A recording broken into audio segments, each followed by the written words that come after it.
Hi, guys. A very good evening, good morning, good afternoon to you wherever you are. My name is Dr. Richlove Mbro, and then we are starting our live session today. So if you don't know me, I just mentioned my name, and I completed Brandeis University. I studied global health policy and management. And on this channel, basically, I talk about how to study abroad, your lifestyle habits when you come here, how to be an international student, and live a good life on a budget. I do those content as well. And some entertainment as well. I love to travel. So once in a while, I'm going to take you along with me when I come. So this particular live series is about your F1 visa interview. So today we are going to have a guest speaker, and she's going to be Emilia, and she's going to tell us she's going to talk to us a lot about the whole process. Usually what I do is when I bring a guest speaker, they're going to talk to us about her whole life process, and how she started her study abroad journey and how she got here, the challenges she has faced since she came, and then she's going to throw some more highlights. But today, we are really going to throw serious highlights on bank statements. How much should you have in your account? What kind of bank statement should you take? If you are taking somebody's bank statement, what letter should they add? Things like that. Those are the kind of things that we are going to be talking about. So my guest speaker is going to join us shortly, but let me know where you're watching me from. We are really enjoying this. And we started a mantra yesterday. It's called Green Take. So you mention your name, you tell me where you're calling from, then you give me a green take, green take, green take, okay? Subsequently, we are going to be featuring those who are ready to come on, to come talk to us, to come live and talk to us as well, okay? So we have 7 people. Just tell me where are you watching me from, or just say hi. Say hi in the comment section. You don't even need to tell me where you're calling from. Just say hi, and then we are going to start the conversation briefly, okay? So we are going to bring Emilia. Okay, so Canada must obey. I see you're back. It means you're really getting something good out of this. He says that, guys, this channel is your steady abroad plug. Of course. What are you waiting for? Hi, Canada must obey. Hi. Hi. Now I really want to meet you in person. I'm glad I'm having some impact on you. Great. Okay, so let's do this. We are still waiting for our guest. She was here, but I think she had to step away briefly. Okay, so our guest is here. She's ready. And the good thing is she also has a channel. So she has like in-depth knowledge about this. So it's like, aspect to aspect. We're going to dissect the issues. We're going to talk really, really deeply about it. Okay, so I'm adding her now, and we're going to go live. Okay, all right. Okay, so we're going to give her just a minute. She's going to put herself together. But before that, I want to ask you that, where are you in the process? Okay, I'm trying to cook a video that is purely motivational, no study abroad content, but in life, you really need to motivate yourself. And I'm the best person, or I feel like I'm in a good position to do this because there are times when I have been so down that it was so hard to even lift my own self up. And as time went on, I've been able to like put myself together, bring myself together, and it's really hard for anybody to get to me now. It's really hard because I've put myself in a very good position. So when you wake up in the morning, then you ask yourself, like, what's up for today? What next? You always need to have a plan, have a vision. If you don't have the end goal, then you don't know the path with which you can take to get there. So let's say you wake up and then part of your dreams is to, let's say, become a nurse. So when you wake up in the morning, you're like, what extra thing can I do to get myself there? Okay, so these are some of the words of motivation that I'm going to be giving to you in that video. So just watch out for it. If you want it, just, let me know in the comment section below that I want all this motivation. Sometimes you just need something. You need somebody to talk to you, to tell you something. But when you are done, then you need you need to motivate yourself as well. Okay, so our guest speaker is here. I'm going to put her up and then we are going to start this. Okay, all right. Okay, so Natalie, okay, welcome from Ghana. And you know me, I give you shout outs, I give you recognition. So just put it there and we're going to vibe together, okay? I'm going to give it to you. All right, Amy, we're good to go. So Excel.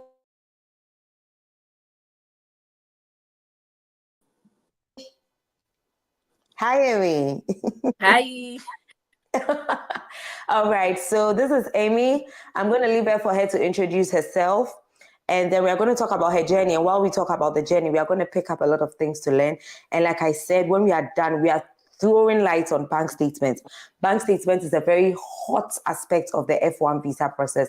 We're going to delve deep into it, okay? So Amy has been on my channel before. I've actually introduced her, like her whole journey, life, lessons, everything. So if you have not watched it, you need to watch it as well, okay? Won't go as deep as we went the other time. So if you want more information about her, you can go. So introduce yourself to my people. Hi, you look beautiful. I love your red t-shirt. Thank you. Hi, All right. my name is Emilia. I've been on this channel before, so I've said before I'm a Mastercard scholar. I came to Arizona State University. I think I completed 2 years ago. I can't believe that. Yeah, so I'm currently working with Amazon. I also have a YouTube channel. Wait. Amazon, guys. Amazon. In fact, I think I should have put it there, down there. Amazon, or she's chopping Amazon money. Okay, all right. You can continue. Yeah. Yes, I'm currently working with Amazon, and I also have a YouTube channel. So like we do this to help everyone. Like this journey is a life-changing one. Not everyone has, like in Ghana, if you have money, you can live the life you want. But if you don't have it, then life is a little bit hard for you. That's why we took this initiative to like put out good information that will help you in the process, because information is everything. Once you have the information, you can go, like excel. So basically, that's why I'm here today, just to help Yeah. yeah. Yeah, so that is why she's here today. She's here to help us all. So now the thing is, people do the journey, they get what they want out of it, and they stay in their small corner and they just mind their own business. But some of us went through so many challenges that we don't want other people to go through it. Right. And even those who did not go through like a lot of challenges, they also want to share the information, how they were able to do it. Okay. So the whole idea is, if you want to do something, any form of higher education, even undergraduate education, master's degree, PhD, what have you, the whole idea is that we are here to help you and guide you. You don't see a whole lot of Ghanaians doing this. I remember, Amy, during my journey, I saw a lot of Nigerian channels. Yeah. So when I finished, I was like, what are we doing as Ghanaians to support other Africans and our own? Like, what are we doing? And unfortunately, while in this business, I found her, and she's also amazing. She's also got amazing information on her content. So please do go follow her. And then we are going to really bring you value while we entertain you as well. Okay, so that's about it. If you are here, just give us a shout out and let's enjoy this conversation together. So tell us a little about what led you to pursue your study abroad journey. I know a little about it, but just a little background. Okay. So for me, my study abroad journey, is not a traditional one. I did 3 years in KUST, and then while in my third year, is Rich Love here? Is Doc here? Yeah. Yeah, I'm right here. Yeah. So I did I'm 3 years. just giving you your spotlight to shine. I did 3 years in KUST, and while I was in KUST, my professor said in class that there was this Mastercard scholarship that was open. So I didn't know about the scholarship, and then I didn't know about the scholarship, and then one of my friends that knew and was working towards it, like from first year, he knew that once he gets third year, he's applying for the scholarship. He said, "Hey, let's apply for this." He was my study partner then. I was like, "Oh, this scholarship stuff, like it is strictly protocol, so I wasn't going to apply for it." And then he literally forced me. We went through the process. So once you get a scholarship, you get to come here for your final year, and then you come here for your masters as well. So it's an accelerated masters. So 1 year undergrad plus your accelerated master's. So I got in the program, and that's why I said it was not traditional. Like finish my school, do national service, and then come here. It was just getting to third year and then do my final year and the masters here. So it's the Mastercard Foundation scholarship with ASU. You can look up Mastercard Foundation. They have amazing opportunities all over the world, even in Africa, US, UK, Canada. All of their scholarships are comprehensive. So that was my journey. And then once I got in, here we are. Wow. Yes, yes, yes, yes. So I have dropped the link to the Mastercard scholarship. So if you want, you can just have a look at it, look at the eligibility criteria, whether you qualify for it. And then you please do me the honors and apply. Okay. So we're having more people watching. So just do me the honors and let me know where you're watching me from. I'll be very grateful if you send me a green check.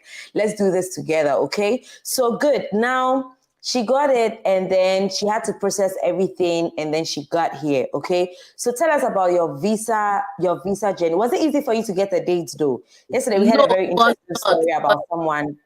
Yeah, we rescheduled our appointment like 6 times.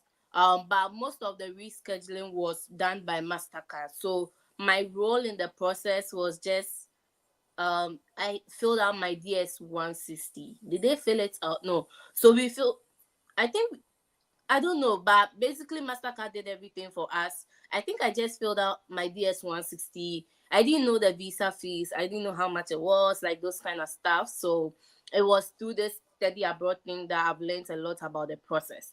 Yeah, so they did it for us, and then they reschedule us and they tell us, oh, this appointment has been cancelled because they wanted us to go as a group. So basically that was it. The rescheduling, but then we did an emergency appointment, and then even emergency appointment was cancelled because it was actually during COVID time. So, what is it, Mastercard? Yeah, it was even cancelled. So basically, that was my journey. But my visa interview, we actually went there together at, let's say, a group of from Kenya. Still, we're about 30 people or 40 people. So a group of 40 people all in one queue. So when it got to my turn, because of my name O, when they arranged us according to alphabetical order because like we had to do something to create an order. So when I got there, like the visa officers, all of them have seen a Mastercard actually sent documents to them. So we didn't have to provide our bank statements or anything. So when you get there, they know you're a Mastercard scholar. So they just asked me what are my plans after school, and then um what are my plans after school and why my program. So I told them that I was going to like, and then a huge part of the Mastercard Foundation is a give back. So I told them I was come back to Ghana and set up my own non-profit organization. So while I'm telling my story, I want you to take this from it that even though you have a scholarship, every scholarship has a purpose, right? So you want to know the purpose of the scholarship and then hit on that. Then it means that you are having like you are having a commitment to the scholarship because they know for every scholarship there is a certain commitment. So if you have a certain commitment to the scholarship, then it means you are going to obey that commitment. So you want to create that link. So I was like, the purpose of this scholarship is to give back to the community. Currently, I have a nonprofit organization that I would run. I'd want to run by myself, though I have other partners that I work with. I would come back to make sure that, and then I think I listed some programs that I had planned, like visiting the disability. So like your strong ties to your home country can be in different forms, not even linked to your like non-profit was not linked to my program, right? It's just finding a solution and finding a problem in the society and providing a solution to that problem. But also, let's say if you have full funding, you can still be denied because even with the Mastercard, there was still one lady among the 40 people that was like she wasn't denied, she was put on administrative assistance, what's it, administrative processing or something, because they had to gather some information, right? So you still want to provide all the information and close all loopholes and like you don't have to give opportunity for denial or questioning. I'm sure it was just the slightest thing, probably, so anything can happen. So once you are going for your visa interview, you want to make sure that you are closing all the loopholes. If you are asked the question, you want to make sure, why is this question asked? Like, why are you coming back to your home country? It's because they want to know if you have a purpose for going and coming back, right? So if you have a purpose, then it means you will stick to that purpose. So basically, yeah, that's Yeah. about my journey. So you stick to that purpose, and that's very, very true. So we still have people here. They are joining us. If you are joining us now, this is Emilia, and then I have actually dropped the link to the Mastercard Foundation. Just go there.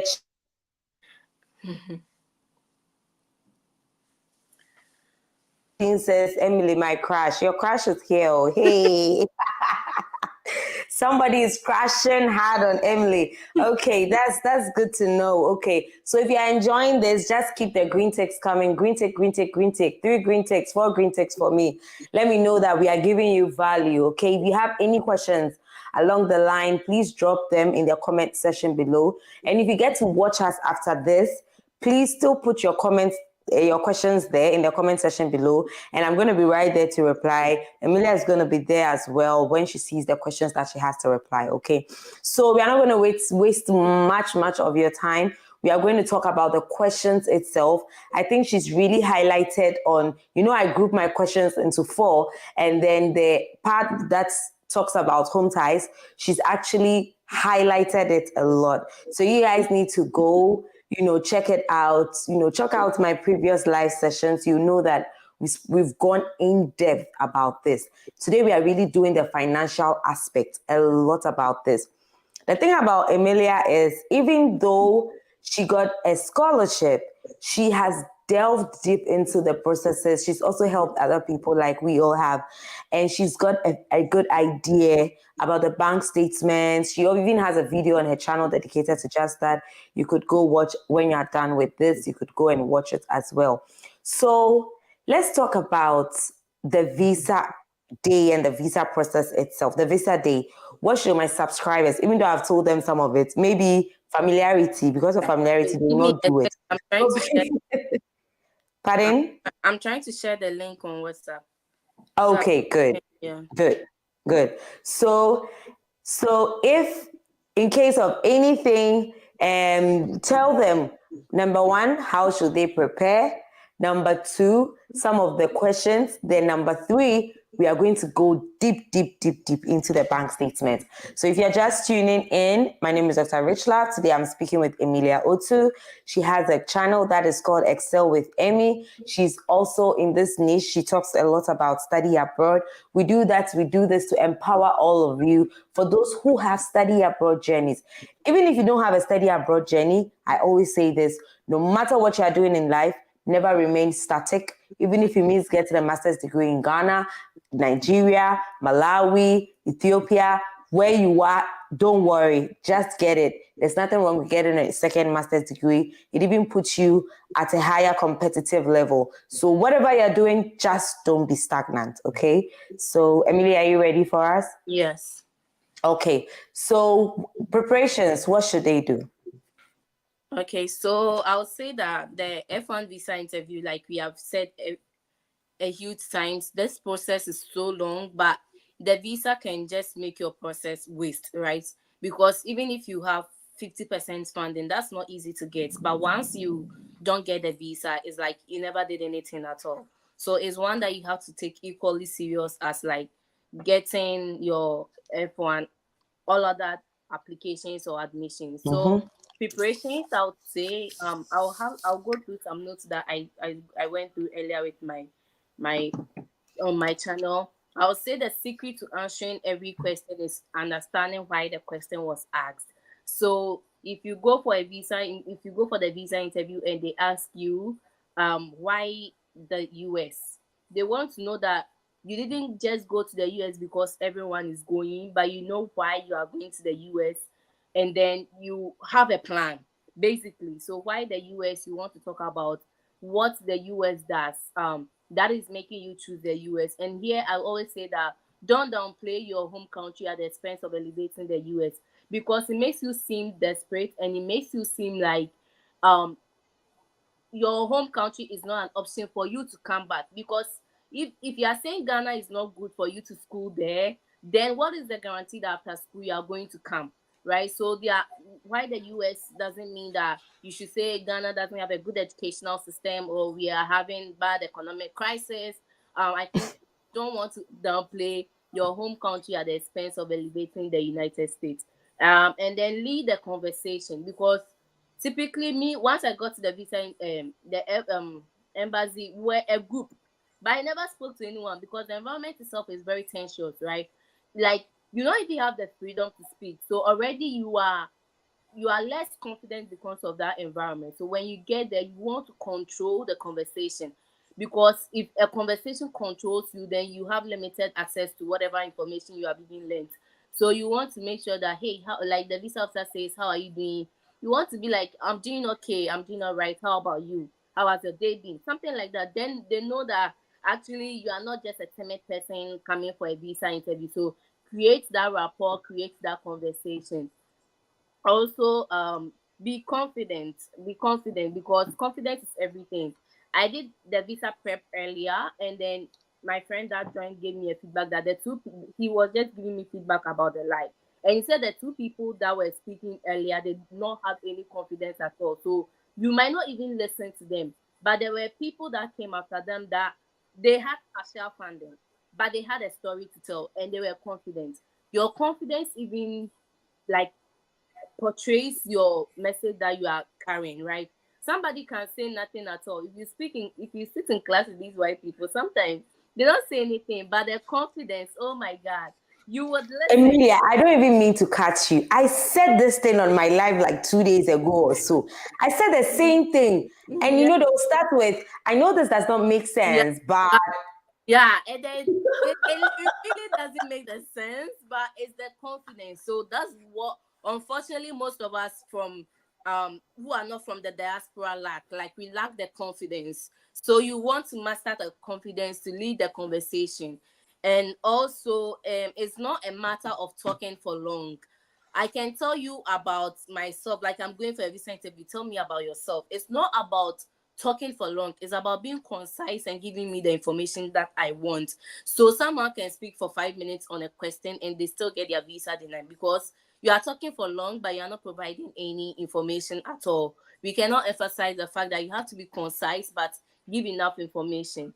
And then it's okay to fumble. It's okay to stagger. Like you get it, but make sure that while you are staggering, you are putting yourself together. I did an interview at work, and it was like I was interviewing the white person, and anytime I ask the question, the person is like, can you give me a moment to think?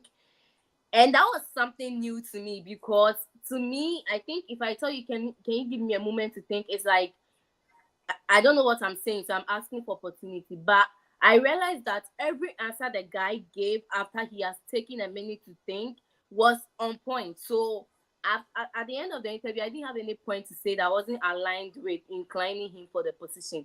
are you Because, sure the consular officers have a minute for you to put yourself together? yeah, so not like, can you give me a minute to think, but you shouldn't be in a rush to answer a question you don't know. Exactly. Yeah. Let's Yeah. say But for why. that, I believe preparation is key. Yeah, I believe like when they prepare, like rehearse, yeah, like, and now they own their story, then you are well put together. But if you are not well put together, you be like, wait, just a minute, yeah, then you could yeah. talk. Yeah. So you are Because very right. like every question, give me a minute, like the white person did. Like, so, like, just put yourself, because sometimes the way you answer a certain question will bring up a question you didn't prep for.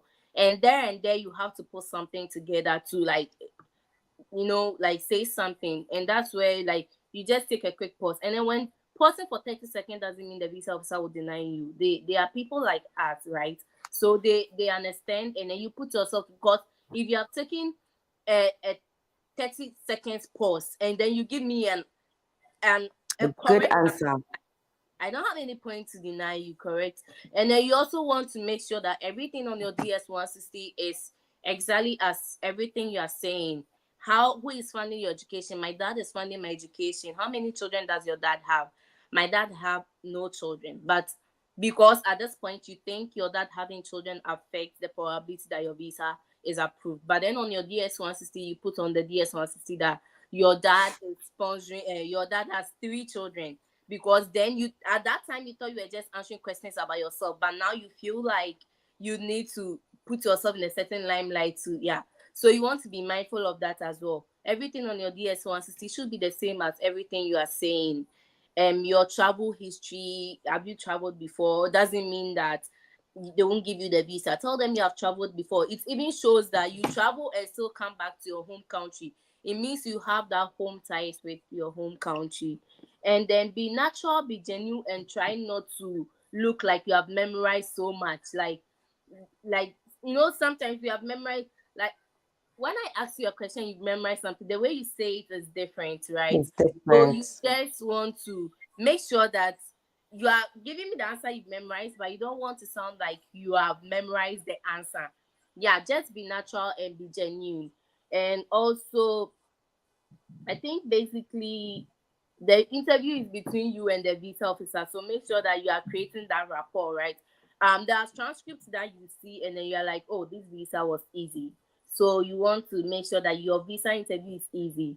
I think with all that we've said, you want to put whoever you believe at the center of it all. If it's Allah, if it's God, to me, I'm a Christian, so I'll say that God does the impossible, right? In the book of Luke, he said it. So once you are relying on him that he will do it, you have to do your best as a human. Like, while God, heaven help those who help themselves. So I can believe in God. If I don't prep for the visa interview, I can't say anything that will grant me the visa.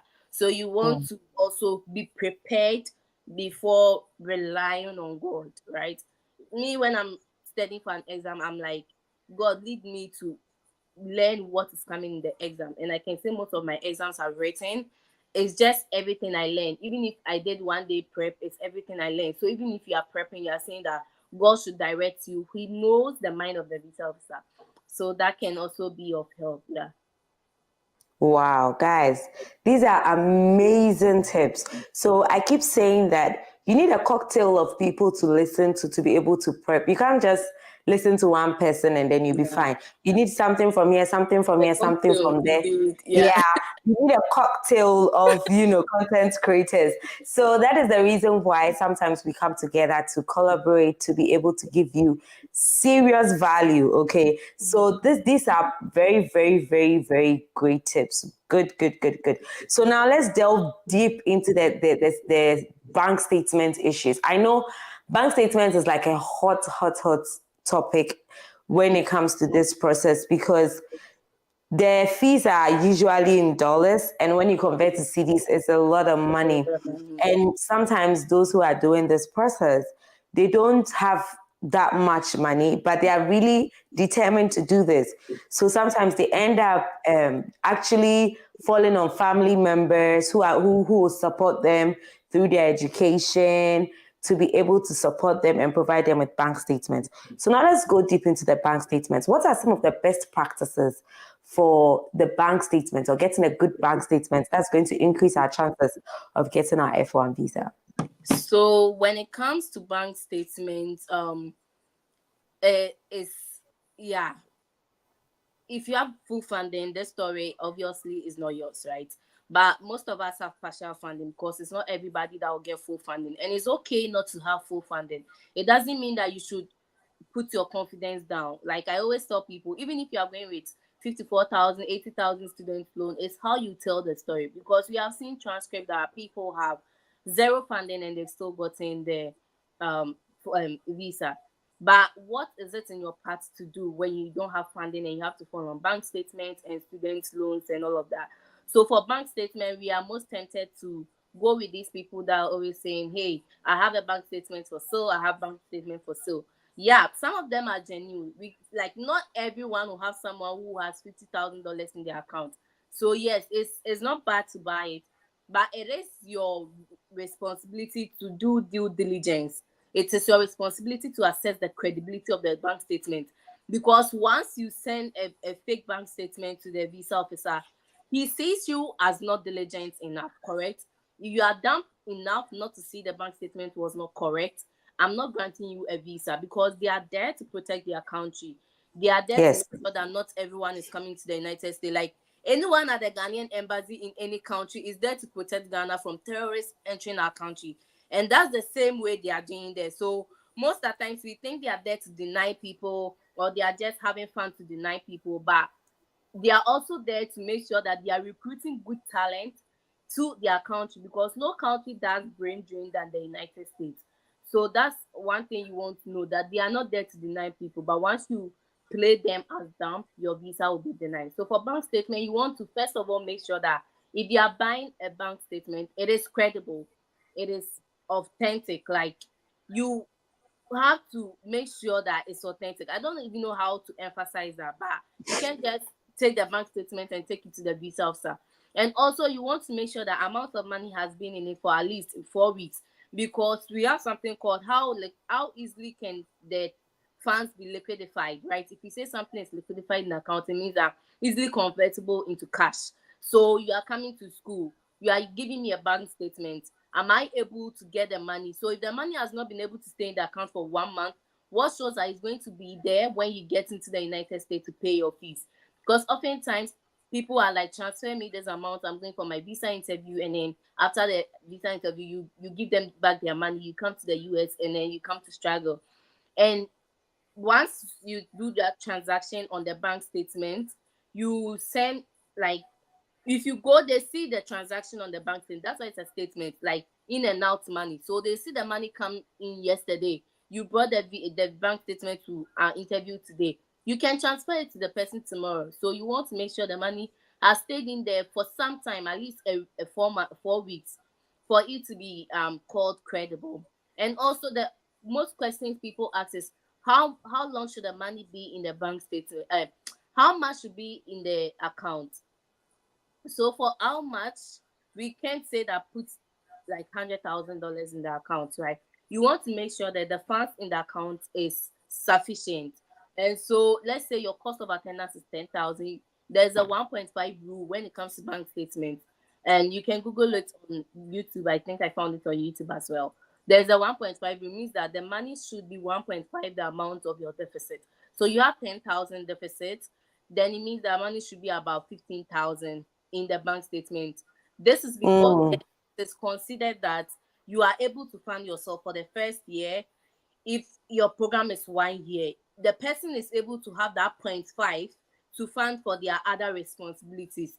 If you have a second year, it is still assumed that the person can fund for your second year, because it doesn't mean the 1.5 will stay in there for the money. There's money that's going to come. So you want to make sure that the 1.5, so 15,000, like it just makes sense, right? If I have a deficit of, Me, they are exaggerated too, because I don't want any wahala. I make them do either 2 or 3 times if yeah, you can. yeah. I'm come to If you say can. Mm-hmm. the like the minimum, because people are like, how much should be in there? So the minimum is 1.5, and like Doc is saying, you have to exaggerate the amount, and that is where someone asked me a question: must the person's annual income be the amount on the bank statement, or should be the bank balance? No, so the bank statement shouldn't be the bank balance, because I'm working, but I don't have my annual income in my bank account, because I have other things to take care of. People have investment, people have savings. So all my annual is not in my bank statement. But you say the person's annual, because if the person is earning $150,000 and they have 50,000 in their account and they are funding you 20,000, it means even though the person has just 50,000 in their account, they still earn more to take care of you, even after their responsibilities. So yeah, I've answered the question that your bank statement balance should not be the same as the annual of the person. The person can earn much more, and then the balance can be lower, but you just want to make sure the minimum is 1.5. And then what else about bank statement? So basically, you want to ensure that it's the 1.5 rule, and the person you are using their bank statement plays a role. If you are using your that bank statement, then I'm curious to ask how much, how many children does your dad have? How much income is he earning?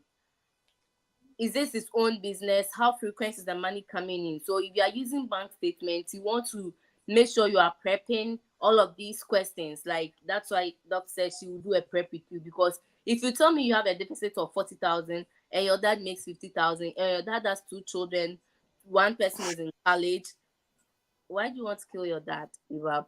So yeah, you want to make sure that the person has enough and sufficient funds after their other responsibilities. That's why people go for visa interview. They say they are uncles, and they will always ask you about your uncle's children, because your uncle has children, and if they are using a 90% to fund for your studies, it means your story is not right. So it's all about crafting the right story. And then in talking about bank statements, we know people are into stocks, people are into investments. If you are using stocks or investments as a form of funding, let's say you want to say your dad is into investment or your dad is into stocks. Fluctuate, investments fluctuate. So you want to make sure that you are looking at the vesting period or the maturity date of these investments, right? So let's say I'm using stocks that I have with Amazon. If I have stocks with Amazon, I can have $60,000 stocks, but if my stocks have not vested, they are not mine. So I can't give my sister my stock balance to go for visa interview, because if they are not vested, it's not mine. When I leave Amazon, all unvested stocks are gone. So all of these things are things you want to consider. And then real estate is another thing. If you are using real estate, because that's also a lucrative business, that you can see your dad is into real estate. He has buildings in Cantonment, he has buildings in Abuja. And you said the person is into real estate. How easy can I sell a building to pay for your fee? So we are still looking at how easy can the money be liquidified, or Liquidified.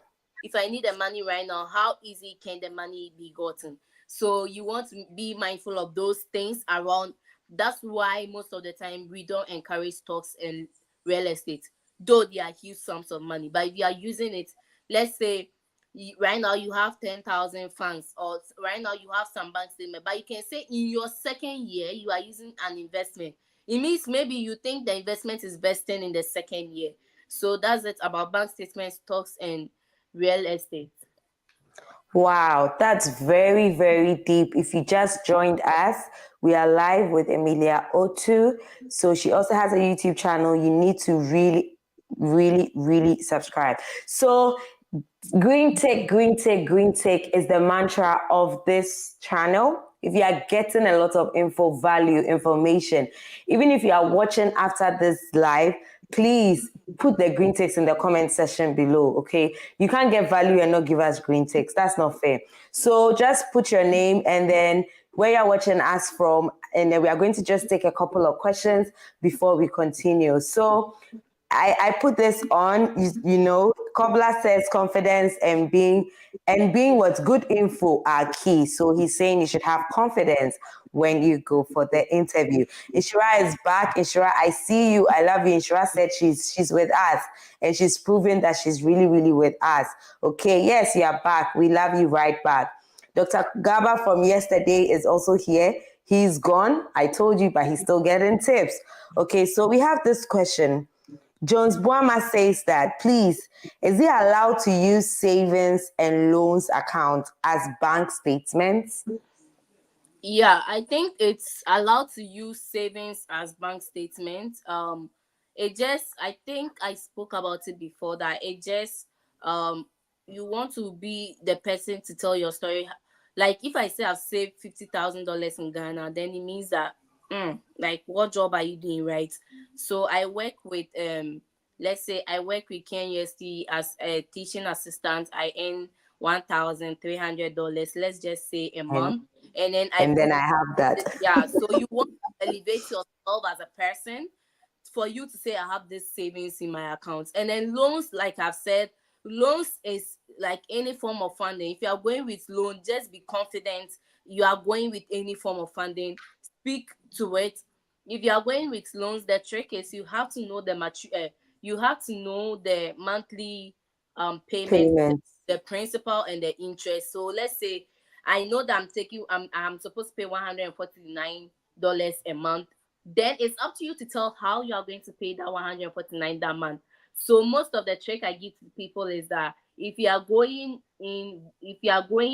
with a loan, you want to say, like, research the amount of money, the career you are into, earns in Ghana. So let's say I'm a doctor in Ghana. I would say that in Ghana, a doctor earns about $10,000 a month or $20,000 a month, and Hey, like we are rich. Oh. That's good. That's a good amount to quote yeah, unquote give. yeah. We'll So get there. Ghanaians, the Ghanaian doctors, we'll get there. yeah, so you want to say how much you are earning in Ghana. So an average civil engineer in Ghana will earn this amount. So I plan to come back to work to pay this, and I'll be able to pay, like, tell them how you are going to pay the loan. Because the thing with loans and visa denial is that once you have the loan, you are exhibiting an immigrant intent. Now, the F1 visa is a non-immigrant visa, so you do not have to exhibit any immigrant intent. If you say you are exhibiting immigrant intent, it means that you are showing that you will stay in this country. You are telling them that you are going back, and that's why it's a non-immigrant intent visa. You are just here to study and then go back. And so I often tell people that that's why you don't have to mention all the options that you can explore after school. OPT, STEM, H1B, EB1, EB2. You do not want to mention any of this because you are going for an non-immigrant intent visa. So you want to be mindful of that. Yeah, this is very, very true. So what she's saying is very, very, very true. And then yesterday we said this. So I remember somebody asked the question, what are your options? And I'm like, this is not supposed to be what you are thinking about now. Just focus and enter. When you are done with your school, just in case your mind changes. Your mind is not supposed to change, Your but just mind in case is not supposed to change. then if anything happens, then you can now think about it. So I think what he was saying is like, if it's from a savings and loans account, like, these small savings and loans accounts. I think that's what he was trying to say. But I think a bank is a bank, money is money. It doesn't matter where the account is. Am I right, Emilia? Yeah, that's true. Yeah. So money is money. It doesn't matter where the account is. It doesn't matter Coco Rural Bank, whatever it is, the money is there. Just make sure that the money is there. Okay. So Jones, I hope we've been able to answer your question. Give us green tick, tick, tick, tick, tick, tick if we have. Now there's another one too. Same Jones. He said, how possible do they know that these statements are fake? Any tips? Please don't think I'll take this one. Don't even try to take a fake one in the first place. I'm not going to let you say you are going to take a fake one and then you're going to look for the tip to see that it's fake. Please, please, please, please, please. We are not here to preach that, okay? So don't even try it. Go to your people, go to your family, talk to them, get their bank statements and stuff like that, okay? And then all these banks have they have logos, they have things, and these visa officers, they've been taught all these things. So when immediately they pick it and they see it, they know. Okay, and when you have it, it's a very bad record. They can even ban you from, applying for any visa there for a number of years. And you don't want to put yourself in jeopardy, please. You're a student, you are coming here. So please act like a student, okay, Jones Boama. So that is what I will say about that, okay? Eunice, I see you. I know a friend of mine, it's not like he's just anybody. He's very good, like a first class student from KUST. He did very good program. He got partial funding, and then last year, he took bank statement from someone, like those people that were selling. Guess the amount of money they took from. They took him 8,000 Ghana cedis to give him the bank statement. Apparently, the bank statement was fake. He went, and then his visa was denied. Wait, they took him how much? 8,000 to get him the bank statement. Like, I mean, this person has money, so they took him 8,000 to get him the bank statement, and he got his visa denied. Now he wanted the money back from the guy, and the guy was like, "No, he's not paying, and you can't do anything to him." Like, so you want to be mindful that even if you are, like, I'm not against buying bank statement, because we all know, say, not everyone has that relative that has huge sums of money. But if you are buying a bank statement, make sure you are assessing the credibility. Personally, I've not seen a fake bank statement before to determine the tips that you can use to identify. But usually it's the transactions that goes in there. A bank statement should show a transaction. Because if I give you my bank statement right now, even the tiniest thing I bought on Amazon should be in the statement, like the money that goes in and out of my account. These accounts that you buy, you just see the balance. You don't see any other transaction on the account. And that is what makes, like, that's one trick. And another trick is when they give you the bank statement, make sure you are checking the date the bank statement came in. When you tell them you want a bank statement to buy, they transfer the money inside and they give you the statement. By the time you go there, the visa officer might even check online to see the bank statement, and the balance is not even in the amount, the bank statement anymore. So the visa officer is seeing a bank statement, but let's say he just go online, the money is not in the account. So these are the things you want to be mindful of. Yeah. Wow, things are really happening. Yeah. Things are really happening. Guys, please be safe out there. And as much as possible, please stay away from fake documents. Yeah. It doesn't speak well of you. You know, this journey doesn't speak well of you at all. Please, please, please, please, and please again. Okay. So we have some more questions that we are going to answer. And please drop your questions. Okay. So I hope we've been able to answer your questions. Okay. So Ishira says that, is it safe to use a different statement for your visa appointment other than what was used for the I-20? Also, how do loans affect your funding? So I've said it earlier, loans does not affect your funding in any way. You just have to prove the funding as any other form of funding that you have. And then, is it safe to use a different statement for your visa appointment other than you use for your I-20? Yes. So the school does not have any connection with the USCIS or with USCIS or your on or the visa, the embassy, until something has happened and they need information from each other. So you can use a different bank statement for the visa interview. You just want to make sure it's credible, because unless something has happened, then they will contact the school to ask like what documents is. No, they are not doing that job. They are just there to make sure you have the money to fund yourself. So if it's different bank statement, that it works. Yeah, guys. So the next thing I'm going to say is, I say this a lot, okay? You don't want to put yourself in a situation whereby you come here and you struggle. If you don't really have the money, you don't really have the support. If you have partial scholarship, you really get a loan. It's okay, okay? Yeah. And you get this kind of statement, you come here, then you are struggling, then it's not a I'm joke. going to upload a video that someone sent me a voice note about the reality she's facing. She came here like a month ago, and I'm finding a way to put that voice note on YouTube. Sometimes when you are here and we tell you that if you don't have funding, don't come. It's like we are here, we don't want people to come. The lady was like, it's a month here, and like you could sense the stress. It was 11 minutes voice note. Like you could sense the stress in her voice, because she said, and it was a tip, like if your professor is not tenured, then like let's say a new professor that's going into a new research, right? So they are now fighting to be a permanent professor in the school.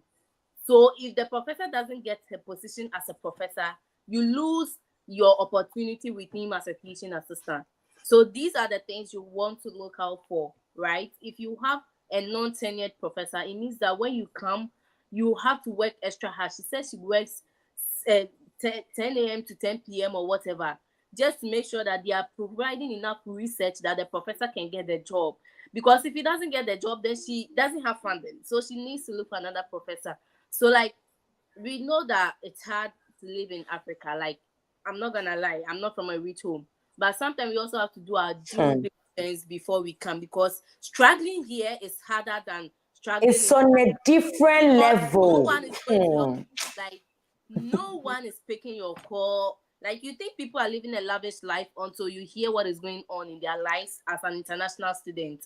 So we have to be mindful of. You know what they do? They suffer. One day they dress, they go to the mall, they take fine pictures, they put it there. They go to the mall, they get their last money, they are eating. You think that like they're living a lavish life. So it's not like we don't want you to come. We want you to come. We want you to come properly. Do you understand? That's why sometimes I tell people that if it will take you 3 months to extensively study for GRE, get a good grade and get a full funding, it's better than rushing to get a partial scholarship. Come here, you'll be suffering and you'll be looking for money. You'll be sitting in the same classroom with people who have fully funded scholarships.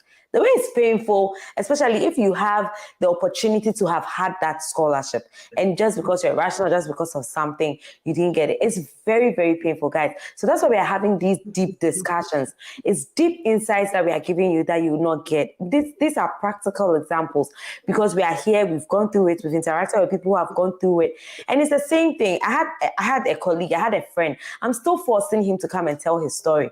The day he'll come and tell his story, guys, you guys will cry. You will cry. People suffer. Somebody gave him a Salime loan. Salime, you need a co-signer, okay?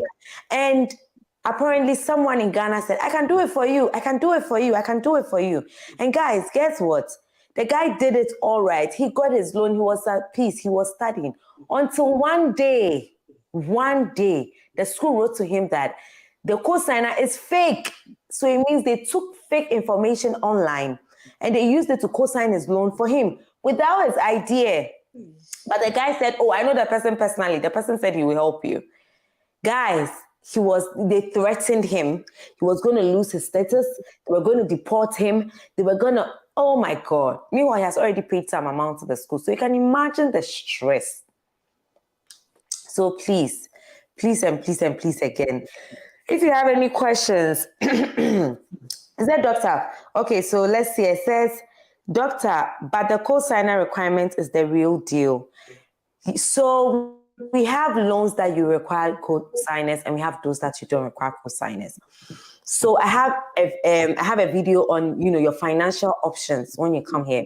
Some of the loans you do not require a co-signer. If you have a co-signer, you have somebody who's going to sign for you. God bless you. Please go for it. If you don't have it, just go to a place where you don't need a co-signer. Take it. You will not be the first person to take a loan. You will not be the second person to take a student's loan. You should know the number of Americans who have students' loan. The Americans, those who live here. And the thing too is that when you are back in Africa, and if you don't have money, you don't have money. You are not going to school, jack. So imagine here, you don't have money. They said, come and take money and go to school. Come on. So that is it about the different types of loans. Okay, so Emilia has put her YouTube channel in the description box. Please go and subscribe. Okay, she also gives a lot of information over there as well. Okay, so Collins is saying Dr. Emilia and Amy spitting the facts. If you listen to Dr. Gaba yesterday, Dr. Gaba said he came here, every job was rejecting him. Even cafeteria, we're in clean table cafeteria. Bring resume, and they rejected a whole doctor. So it's not a joke. Oh, really? Yes, Emilia. So you need a plan. So if that is what is going, so for him, he had that to give him that peace of mind. And guess what? Because he had the peace of mind of the loan, and then he had the peace of mind, and he was able to study. He studied and excelled so well that he got a job earlier than majority of his mates, and he's doing some great research right now. Now he has the peace of mind to work and pay back his loans and live his life.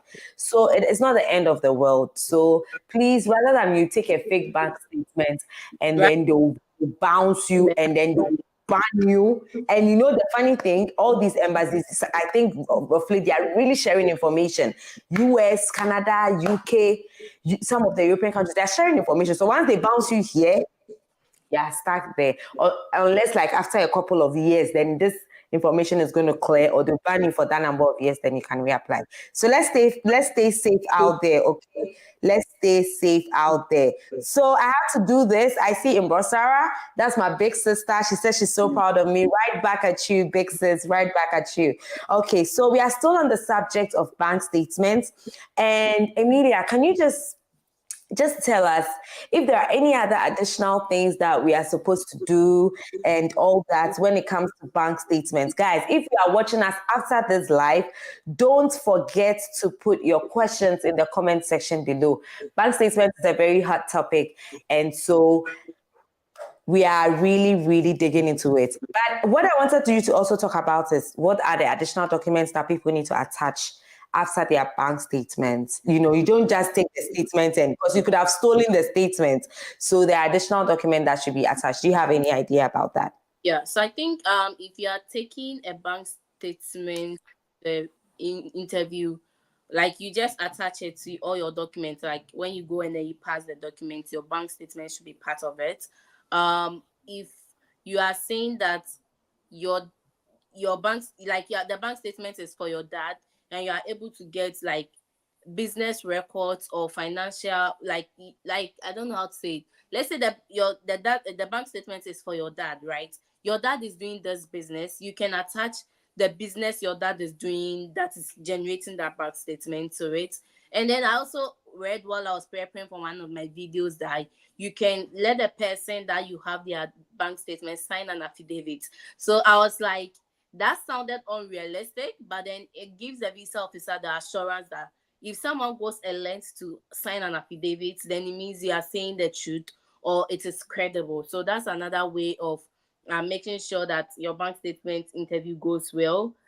So basically that's it. And then you don't wait for them to ask about your funding before you pass it. Just pass it when you get there and then explain it to them. Okay. Yeah. So if it's hard for you to even get an affidavit, you can just get a letter, a sponsorship letter. Yeah. Sometimes that's what I also advise people. Let's draft a letter and let them sign. Hi, my name is this. I work for that. And I have provided this bank statement that I'm going to support this person, A, B, C, D, E, F, G. When you go and you get stranded, explain to the person that when you go and then they are not able to sponsor you, it's not a letter that is binding them that they'll come and, the law enforcement people come and take them away, that they didn't fulfill their promise. No. So just explain that to them and then just let them sign that letter and let them, especially if the person is not your close relative. If it's your father's friend, your family friend, and if it's somebody like that, you should also do that. And I'll add something small to what she said. You could add, the business. Sometimes if it's your personal business, some people take their own personal business. Please take your business registration and then take their taxes as well. So sometimes they are very curious when you tell them you're doing this kind of business and they don't have, they don't believe it. Everything about this place is documents. Documents speaks more than your words. So when you're not able to speak and then they need your documents, then it means your documents must do a lot of talking for you. So get that bank statement, get your sponsorship letter. If it's a company statement that you are using, please try and get their tax returns to show that they are paying taxes. They don't play with taxes in this part of the world. So the minute you are able to show them that, they know that, yeah, this is a very legit business. I remember one time I was going for my Schengen visa, and that was what actually saved me. I got a family friend that was supposed to sponsor me. They gave me their business, bank statement. They gave me their tax returns. They gave me the registration of the company. So everything looks so legit. If somebody is not really ready to sponsor you, they're not going to give you all those documents. Okay, guys. And then the next thing too is that apart from that too, any other thing that will speak well of the business. If the person gives you their company statements, please try and tell them that, is there a way they can add their personal statements if it's possible? Okay, because what do you do for the business that somebody will carry their business money and give it to you? You think about it. Okay? Yeah. You're going to get there, right? Yeah, I always ask people, what do you do for the business that they are going to ask you if they are key sums of money for you? So I'm usually like, if you are already working there, fine. You can tell them that you are working there, so that becomes your comeback story. Like, I'm coming back to work for this company because they are funding my education. Solid plan to get your strong tie to your home country.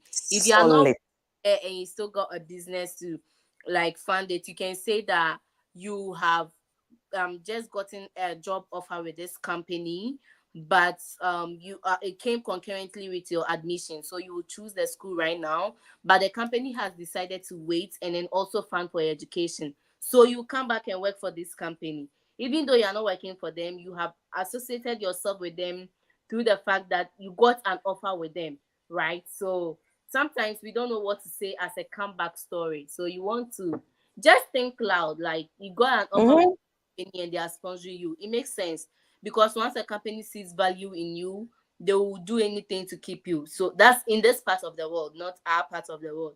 So you can tell the stories from this part of the world. Yeah. Yeah, and that is what they can relate to the Right. most. You need to get into their head from this part of the world. Yeah, that reminds me. I remember somebody showed me. I think yesterday, Collins even spoke about it. He just wrote a letter trying to convince the consulate that he needs an emergency visa. I'm like, this boy, I used to write like this back in Ghana. They will not give it to you. You know what? Let's rephrase this. You get into their heads, and then what will they respond to, and then you yeah. and then you put it there. So that's about that, guys. And then another thing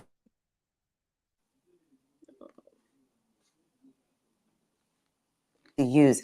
Yesterday, a guy reached out to me and he was asking me the order in which he should present he had different financial documents. Like, you know what? Put the steady leave with pay first. Yeah, because steady leave with pay is solid plan. Yeah. Yes.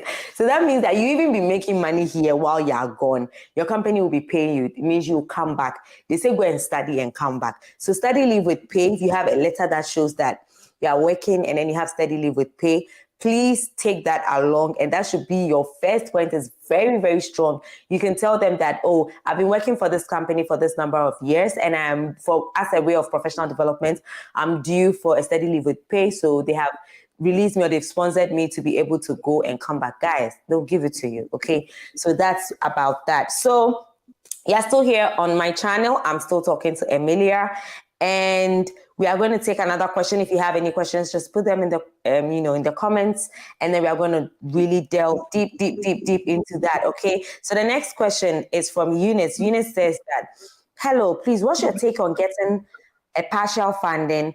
Get an authentic bank statement with funds to support you for a year, then look for scholarship within your program after arrival. So Emilia, I'll leave you to do this, and then after that, I'll add a few words. So getting partial funding is a huge achievement. Like, for you to get some funding is a lot of work done, right? So getting partial funding is good. Getting an authentic bank statement with funds to support you for a year, absolutely correct. But then the last part, then look for the scholarship within your program after arrival. It's not a story for the visa interview. It's a story for yourself, or a story to keep you like going when you come here. So you have this bank statement. You have to treat the other scholarship part as non-existent because it's consequential. What if you are not getting that? There's a lot of what ifs. What if you don't get a scholarship? What if you don't get that money? What are you going to do? You are going to be stranded. Okay, then I'm not getting you the visa. So that will generate a lot of questions in your visa interview, questions you did not prep for. So you want to say, I have a partial funding of 30,000, but my other 30,000 is coming from my uncle. This is the bank statement. Your uncle might not even play a role after you have come, because then you get to get the scholarship. But for the story at the visa interview, that should not be part of it. Yeah. So what she's saying is very, very, very right, and very true, very right. And what I'm going to add to it is that play it safe in life. There's no need, especially see the embassy. When you're going there, I always tell people, just go there once. Because the minute you go there once and you're bounced, it's very hard to get your visa again. It's possible, but it's tough. It's challenging. So play it safe. If I were you, after getting my partial funding or partial scholarship, this is what I'm going to do. I'm going to get a bank statement that will cover me for the rest of my tuition. The rest. So there is no talking, no what about second year, what about third year? No. Partial funding bank statements, I'm gone. Autant, I'm gone. I'm gone. So when you come and now you don't get your scholarship, or you don't get the second year money as promised by your sponsors and staff, then you can find other ways. Then you can now come and look for your loan. You can get your loan, and then you can use it to fund it. Okay. So and that is what lots of people go through. And there are secrets. I'm telling you guys, these people, they know that we come here and we get stranded. Do you know that some schools have funds that they've set aside for things like this? You have no idea. So when I tell people that there's money here when it comes to education, like they invest a lot in education. People don't believe me, but it's okay. So that's about it. So that is what I'll tell you, Eunice. Play it safe, Play it safe, play it safe. Okay. So we'll be wrapping up very soon. And if you have any questions about the bank statements, don't forget. Let me see the green text. It's been a while since I saw the green text. If you are getting value, just give us the green text. Give us the green text. Don't forget to subscribe to her channel as well. She's amazing, amazing, amazing. We do great things together. We share ideas, we share content ideas because we want to help. It's not like a space where everybody cannot thrive. So we really do share ideas. So we have really similar content, and she's really great as well. Okay, so final words, final advice, or even I think even before that, there's a step that usually sometimes we as content creators neglect sometimes, and then I really try so hard to cover it. Like there's this excitement that comes with getting your visa. But some people, after they get their visa, it's also another ball game altogether. Okay. So it's hard to be able to, you don't know what to pack, you don't know what to do, you don't know, stuff. Give us a few tips as to how you went about it, a few things that you bought. I have a full video on, the packing and the things you need and stuff like that. But give us a few tips, what should they do? And sometimes, even if you've not got your visa yet, and you listen to these things or you watch these kind of things, it can ginger you. That was what happened to me, guys. Before I'll sleep, I'll go and look for some YouTube channel where they are discussing, pack this one, buy this one. I'm like, hey, God, oh God, So it's very, very, don't fail me. Don't fail me. So talk to us a little about that, and then let's I will wrap it up. Yeah. So I'll say that oftentimes we think once your visa is approved, that's the end of the process, but that isn't. So if you have your visa approved, the next thing you have to look for is accommodation and booking your flights. And I'm planning to do a video, we work as well, so it's not easy like creating the videos. So yeah, but that's why you have to like as you're watching this, subscribe, share. Hey, we are suffering, Yeah, so once you get your visa approved, you want to quickly look at I would say accommodation even before your booking the flights. The only thing with booking your flights late is that the later it becomes, the more expensive it is. So that's the only thing with it. But accommodation is one huge part of it. The girl that I said was really frustrated. She's patching with someone, and if the person is not someone that is really willing to help, then you guys will have a lot of issues. Like your first 1 month stay in the US will be miserable. So you want to quickly reach out to your school house. And when let's say you are going to Arizona State University, go on the website. There is always a portal called housing. Click on it, see the hostels available, especially once it's fall. Most of the schools give out their hostels in fall, so it's a bit easier. There are a lot of apartments because the school options are cheaper than when you are doing off campus. So once you've gone on the website and you think, oh, there's no opportunity here for me to get in a housing, then you want to look at off campus. For off campus, you want to put the zip code of your school or where you want to commute from. So this place, zip code and mapping works very, very, very, very well. So you want to put, let's say, zip code. I think my school zip code 85003 or 005. So I just put it in here, apartment around, and then you put the zip code in there. You might get a lot of options. And then when I was moving from my after school, when I was moving apartment, I had an Excel sheet. So I had most like the apartments I like most based off the shortness to commute to campus, then to work. And then the commuting drive, is there a bus station all there? So even before you get here, you are looking at the things that make life miserable. I know someone who is right now schooling and she gets home at 12 in the midnight because she has to use the train for a 1 hour distance. So when you are doing this proactive search, it just helps you make your life better, right?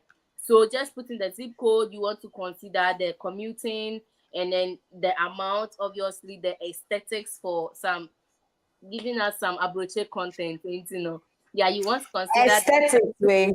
I really want to talk about my housing situation. Story for another day. Yeah. So you want to consider those things. Make sure that you are reaching out to someone in your school that has been here, so they are able to tell, oh, this housing, there's always, I can't say lighthouse because there's no lighthouse in the US. I've experienced once and it was like a second. They even sent emails to apologize. So yeah, the lighthouse is not like, I know some apartments have tap issues, like maybe it stops. So you want like have real time information from those people living there. And then if they have friends, like finding a roommate, because you can get a roommate online and then you regret. Me, I was looking for a roommate and my roommate told me, if I don't mind, she smokes, right?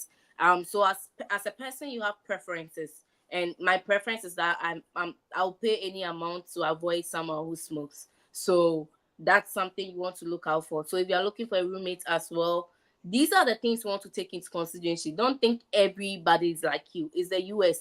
The diversity here will baffle your mind. So take the pettiness into consideration. If someone smokes and you don't like it, if someone says they drink, it's to what extent?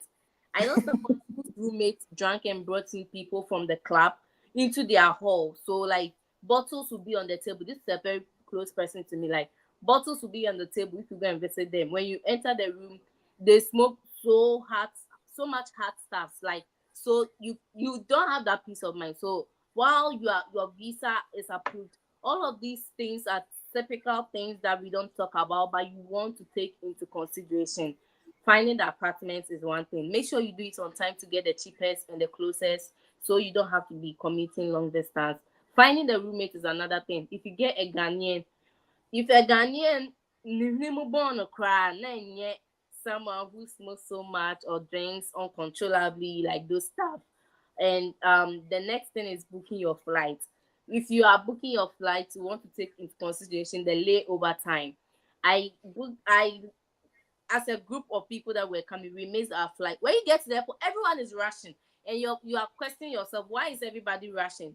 Like people are getting connecting flights, but as an international student, we didn't know it. Our first flight, you're excited. We got to the airport, you keep looking around, and our flight left. Pictures, We had to selfies. we had to stay 12 hours after we missed our flight to get another flight. So we stayed at the airport for 12 hours, and the small money or small dollars that you have on yourself, you might end up buying. Airport food is not easy. I recently traveled and I bought some trash for $20. I didn't even finish. Yeah, so if you miss your flight, you want to make sure you are taking in consideration the layover time when you are booking the flight.